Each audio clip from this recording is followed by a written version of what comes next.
Nice to meet you. How you doing? All right. Let's go ahead and have a seat right there. So I understand you saw Dr. Martin a few days ago in the ER. Yeah, A few days ago, and she diagnosed you with plantar fasciitis. I actually knew that before. Oh, okay. And it just flared up on you? It was bothering me, so I went in to ask her to see if there was anything else to be done about it. Okay. Oh, here's the original x-rays and the report on it. Okay. I reviewed them kind of already. Thanks for bringing it in. So when would you say you have your pain? Whenever I try and pick the foot up, I try and walk on the ball of my foot, but every time I take a step, it feels like there's a balloon in the heel, Okay. and it presses. Okay. All right. So let me examine you. What I'd like to do is to send you to podiatry to see if there is something. I already have an appointment August 2nd. All right. So they're going to be the ones to best address this, and they might be able to give you a special shoe and also get x-rays and discussions and things. And they'll go over all of this stuff with you too. Otherwise, it looks like you've never really been here in the system. No. Okay. So I do have a few questions to kind of go over and make sure we cover everything else. We're going to repeat your blood pressure too. It was almost a little high. Okay. Do you have any past medical history that you know of that a doctor ever told you about or anything like that? No. I had the first right rib taken out. Okay. And then are you a drinker or a smoker? Have you ever been in the past? When I was 7, 8 years old, I was smoking. So when did you quit? When I was like 8 years old, How much did you smoke? probably 2, 3 cigarettes a day at that time. The reason why I ask is we need to see if we need to do some tests to screen for an artery issue. How long did you smoke? A year, 2 years? So probably a year. It was the excitement of stealing them from my brothers and sisters. I never really had any issue with alcohol. Any street drugs? Family history? My mother and father are both deceased. May I ask what they passed away from? My father just got old. His body gave out on him. My mother, the exact cause, they don't know. I know she fell and hurt her knee. Uh-huh. And I took it as an embolism because when I got back, the doctor said that he was talking to her and he turned to right on her chart and he turned back and she was dead. No problem.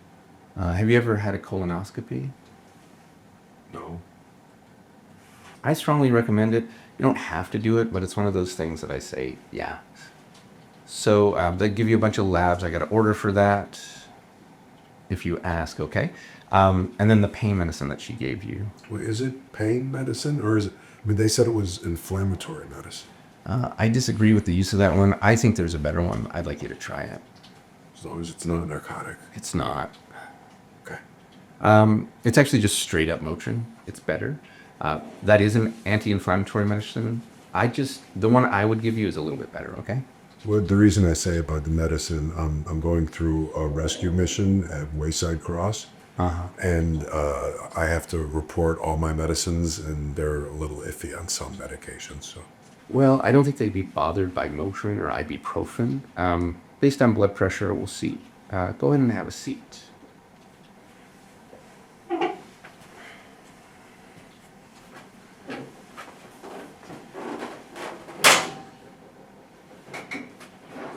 Have you been enjoying the weather? I try. I try and get out and ride the bike.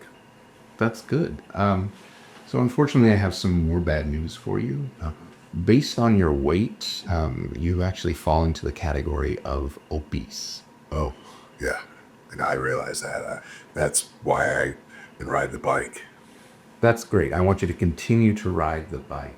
Well, actually, it's easier to ride the bike than it is to walk. So that's definitely something. Another thing is diet. The VA has a program called the Move Clinic, and they'd be able to work with you if it's something that you're interested in. Something I'd be interested in, but where I'm going, I have no control over the diet. Right. I'm just whatever they have. I understand. I'm just saying something. Are you working with our social work and everything? Yeah, I just got into the homeless program last month, so I'm trying to do everything they asked me to do. So would you be able to have the colonoscopy? I don't even know what that is.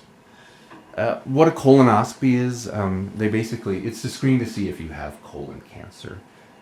So colon cancer is one of those things that if they find it, they can treat it, deal with the issue. So basically, it's a tube about the size of these two fingers. You'd be consciously sedated. You'd be lightly sedated so you could still feel some stuff. But they go from behind and they check to see if there are lesions in your colon. Okay. The reason is to make sure that you don't have any. Now, if it's normal, it's a once every 10-year process. You'd probably get it 2 more times and then we'd stop. Now, if we find something, They can treat it. if we don't find something, you don't have to go through it for another 10 years. I will warn you though, it's a painful process because of the preparation. Unfortunately, in our bowel, we have a lot of stool, and that stool blocks the view Blocks the view. of what we're looking at. So you have to drink all the stuff, and it makes you poop your brains out. Okay, and that's the thing that most people are worried about, the test. So basically, the night before, you're going to be sitting on your toilet, pooping all night long. All right. That'll be a problem where I'm going. Okay, I'm just saying I still think it's something to do, but I mean, you wouldn't have to be on the toilet all night. You just have to have access to the bathroom. Touchdown like you're driving. Does that hurt? Yeah, a lot there. Okay, you're gonna have to take off your shoe.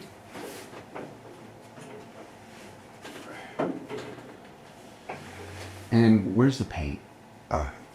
You're right there. And how about there? No, there's not.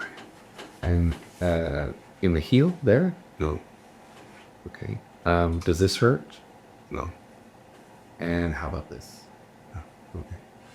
Does it get better through the day, or does it just kind of get What? One of those things where in the morning it's just stiff. just? Then throughout the day it gets continually worse. And then it'll get better at night when you're not using it.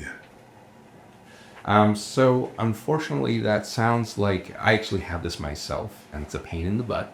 But there are some exercises that you can do for it. First, well, painful. So I'm just going to do it. Basically, it's doing this. Okay. And that's just to work the muscle all the way down there. I would do it, as tolerated. Okay. I try to do it when I'm having a flare-up. I'll try and do it 10 times an hour.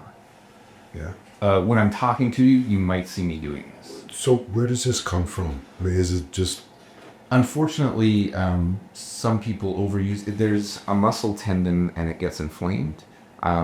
In fact, a leave can do the trick. The problem is you can only take a leave once a day, and that's why I prefer ibuprofen. You can take it up to 3 times a day. So sometimes I'm sure it gets worse. Probably in the morning when you're not using it. Yeah, well, every once in a while I'll land on something with the heel. I mean, I try and walk so everything gets primed, but That would be my advice. Go ahead and hop in. I mean, something's not right. It just burns all the time. But that's what I was more worried about. Well, and then ice. Do you want to pick up your medicines down in the pharmacy? Yes. So you can take it every 8 hours.